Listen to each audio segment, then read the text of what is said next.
ഇന്ന് ദിവസം 96. ഇന്ന് വായിക്കുന്ന വചനഭാഗങ്ങൾ 1 സാമുവേൽ അദ്ധ്യായം 1-2, സങ്കീർത്തനങ്ങൾ 149. 1 സാമുവേലിൻ്റെ പുസ്തകത്തിൽ നിന്ന് അദ്ധ്യായം 1. സാമുവേലിൻ്റെ ജനനം. എഫ്രായിം മലനാട്ടിലെ റാമാത്തേമേൽ സൂഫ് വംശജനായ എൽക്കാന എന്നൊരാളുണ്ടായിരുന്നു. അവൻ്റെ പിതാവ് യെറോഹാം ആയിരുന്നു. യെറോഹാം ഏലൂഹുവിൻ്റെയും ഏലീഹു തോഹുവിൻ്റെയും തോഹു എഫ്രായിംകാരനായ സൂഫിൻ്റെയും പുത്രനായിരുന്നു. എൽക്കാനയ്ക്ക് 2 ഭാര്യമാരുണ്ടായിരുന്നു, ഹന്നായും പെനീനായും. പെനീനായ്ക്ക് മക്കളുണ്ടായിരുന്നു, ഹന്നായ്ക്കാകട്ടെ മക്കളില്ലായിരുന്നു. എൽക്കാന സൈന്യങ്ങളുടെ കർത്താവിനെ ആരാധിക്കാനും അവിടത്തേക്ക് ബലിയർപ്പിക്കാനുമായി വർഷം തോറും തൻ്റെ പട്ടണത്തിൽ നിന്ന് ഷീലോയിലേക്ക് പോകുമായിരുന്നു. ഏലിയുടെ പുത്രന്മാരായ എഫ്ഹോനിയും ഫിനേഹാസുമായിരുന്നു അവിടെ കർത്താവിൻ്റെ പുരോഹിതന്മാർ. ബലിയർപ്പിക്കുന്ന ദിവസം എൽക്കാന ഭാര്യ പെനീനായ്ക്കും അവളുടെ പുത്രന്മാർക്കും പുത്രിമാർക്കും ഓഹരി കൊടുത്തിരുന്നു. ഹന്നായെ കൂടുതൽ സ്നേഹിച്ചിരുന്നെങ്കിലും അവൾക്ക് ഒരംശം മാത്രമേ നൽകിയിരുന്നുള്ളൂ. എന്തെന്നാൽ കർത്താവ് അവളെ വന്ധ്യയാക്കിയിരുന്നു. വന്ധ്യത നിമിത്തം അവളുടെ സപത്നി അവളെ വേദനിപ്പിച്ചിരുന്നു. ആണ്ടുതോറും കർത്താവിൻ്റെ ഭവനത്തിലേക്ക് പോയിരുന്നപ്പോഴൊക്കെ അവൾ ഹന്നായെ പ്രകോപിപ്പിച്ചിരുന്നു. അതിനാൽ ഹന്ന കരയുകയും ഭക്ഷണം കഴിക്കാതിരിക്കുകയും ചെയ്തു. ഭർത്താവായ എൽക്കാന അവളോട് ചോദിച്ചു, ഹന്ന, എന്തിനാണ് നീ കരയുകയും ഭക്ഷിക്കാതിരിക്കുകയും ചെയ്യുന്നത്? എന്തിനു ദുഃഖിക്കുന്നു? ഞാൻ നിനക്ക് 10 പുത്രന്മാരിൽ ഉപരിയല്ലേ?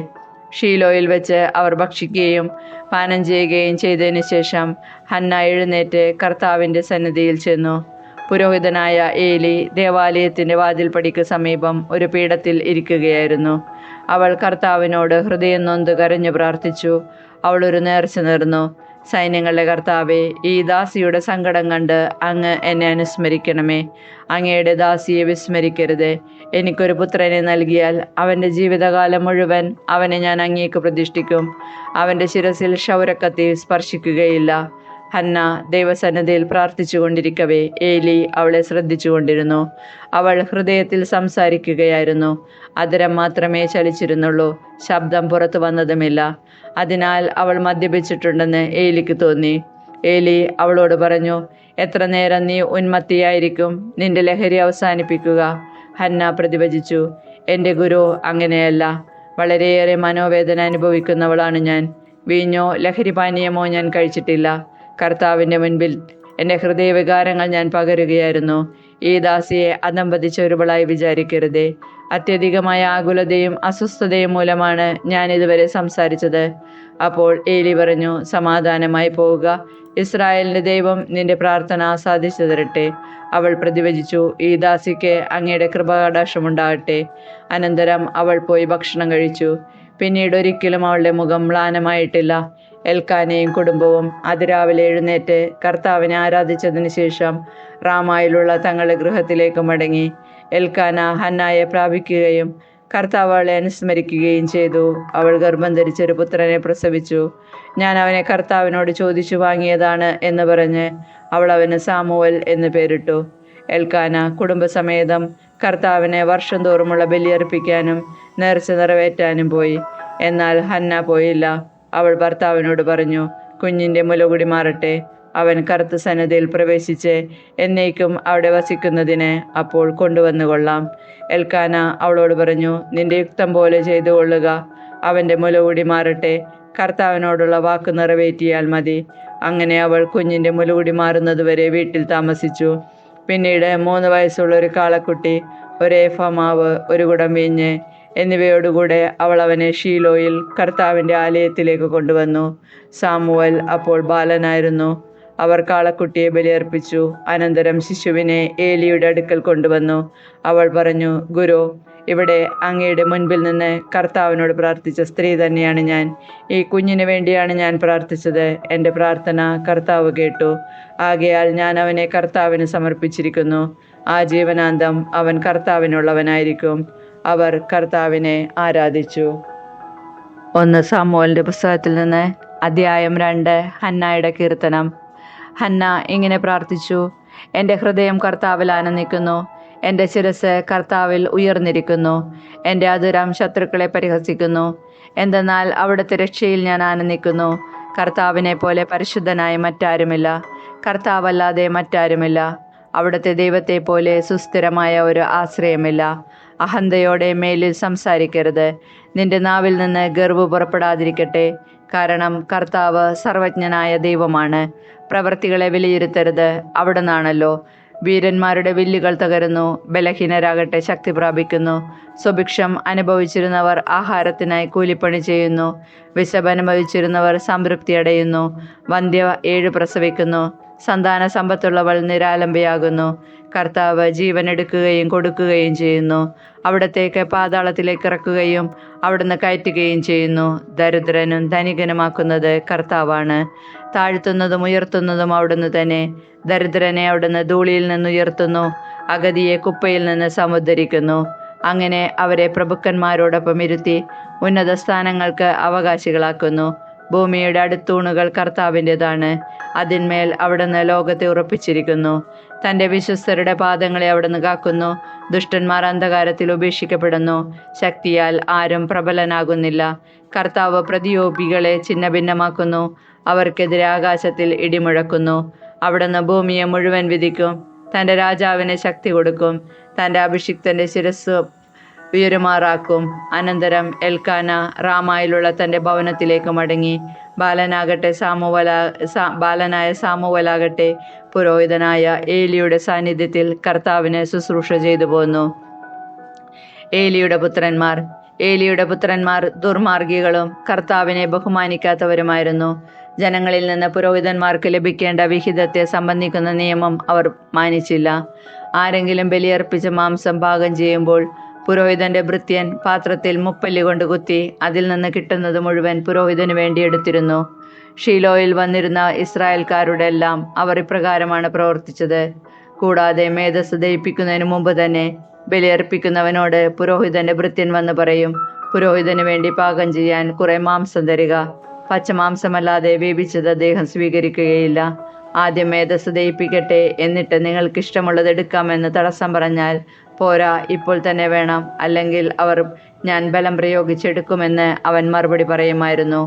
ഏലിയുടെ പുത്രന്മാരുടെ പാപം ദൈവസന്നിധിയിൽ ഗുരുതരമായി തീർന്നു. അത്ര അശ്രദ്ധയോടെയാണ് അവർ കർത്താവിനുള്ള അർച്ചനയെ വീക്ഷിച്ചത്. ബാലനായ സാമുവൽ കർത്താവിന് ശുശ്രൂഷ ചെയ്തു പോന്നു. ചണനൂൽ കൊണ്ടുള്ള ഒരു വിശേഷ വസ്ത്രമാണ് അവൻ ധരിച്ചിരുന്നത്. ബലിയർപ്പിക്കാൻ ഭർത്താവിനോടൊത്ത് വർഷം തോറും പോകുമ്പോൾ അവൻ്റെ അമ്മ ചെറിയ ഉടുപ്പുണ്ടാക്കി അവന് കൊടുത്തിരുന്നു. കർത്താവിന് സമർപ്പിച്ച ഈ കുട്ടിക്ക് പകരം ആ സ്ത്രീയിൽ നിന്ന് തന്നെ വേറെ സന്താനങ്ങളെ ദൈവം നൽകട്ടെ എന്ന് എൽക്കാനയെയും ഭാര്യയെയും ഏലി അനുഗ്രഹിച്ചിരുന്നു. പിന്നീട് അവർ വീട്ടിലേക്ക് പോകും. കർത്താവ് ഹന്നായെ കടാക്ഷിച്ചു. അവൾ ഗർഭം ധരിച്ച് 3 പുത്രന്മാരെയും 2 പുത്രിമാരെയും പ്രസവിച്ചു. ബാലനാകയ സാമുവലാകട്ടെ കർത്താവിൻ്റെ സന്നിധിയിൽ വളർന്നു വന്നു. ഏലി വൃദ്ധനായി. തൻ്റെ പുത്രന്മാർ ഇസ്രായേൽ ജനത്തോട് ചെയ്തിരുന്നതെല്ലാം അവൻ കേട്ടു. സമാഗമ കൂടാരത്തിൻ്റെ പ്രവേശന കവാടത്തിൽ ജോലി ചെയ്തിരുന്ന സ്ത്രീകളോടൊത്ത് അവർ ശയിച്ചിരുന്ന വിവരവും അവൻ അറിഞ്ഞു. അവൻ അവരോട് പറഞ്ഞു, എന്താണ് നിങ്ങൾ ഈ ചെയ്യുന്നത്? നിങ്ങളുടെ ദുഷ്കൃത്യങ്ങളെപ്പറ്റി ഓരോരുത്തർ പറയുന്നത് ഞാൻ കേൾക്കുന്നു. മക്കളെ, മേലാൽ അങ്ങനെ ചെയ്യരുത്. നിങ്ങളെപ്പറ്റി ദൈവജനം പറഞ്ഞ് ഞാൻ കേൾക്കുന്ന കാര്യങ്ങൾ തീരെ നന്നല്ല. മനുഷ്യൻ മനുഷ്യനോട് പാപം ചെയ്താൽ ദൈവം അവന് വേണ്ടി മാധ്യസ്ഥം വഹിക്കും. കർത്താവിനോട് പാപം ചെയ്താൽ ആർ മാധ്യസ്ഥം വഹിക്കും? പക്ഷേ അവർ പിതാവിൻ്റെ വാക്ക് കേട്ടില്ല. കാരണം അവരെ നശിപ്പിക്കാൻ കർത്താവ് നിശ്ചയിച്ചിരുന്നു. ബാലനായ സാമുവലാകട്ടെ കർത്താവിൻ്റെയും മനുഷ്യരുടെയും പ്രീതിയിൽ വളർന്നു വന്നു.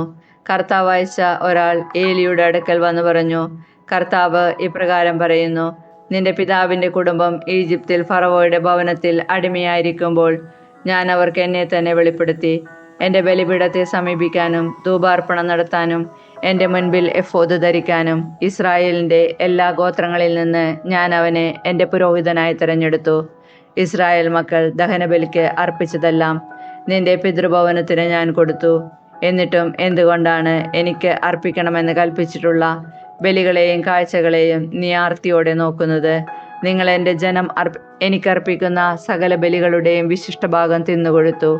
എന്നേക്കാൾ കൂടുതൽ നിന്റെ മക്കളെ നീ ബഹുമാനിക്കുന്നത് എന്തിന്? അതിനാൽ ഇസ്രായേലിൻ്റെ ദൈവമായ കർത്താവ് അരുളി ചെയ്യുന്നു, നിന്റെയും നിന്റെ പിതാവിൻ്റെയും കുടുംബം നിത്യവും എനിക്ക് ശുശ്രൂഷ ചെയ്യുമെന്ന് ഞാൻ വാഗ്ദാനം ചെയ്തിരുന്നു. എന്നാൽ ഇപ്പോൾ കർത്താവായി ഞാൻ പ്രഖ്യാപിക്കുന്നു, ഇനി അങ്ങനെ ആയിരിക്കുകയില്ല. എന്നെ ആദരിക്കുന്നവരെ ഞാനും ആദരിക്കും, എന്നെ നിന്ദിക്കുന്നവർ നിന്ദിക്കപ്പെടും.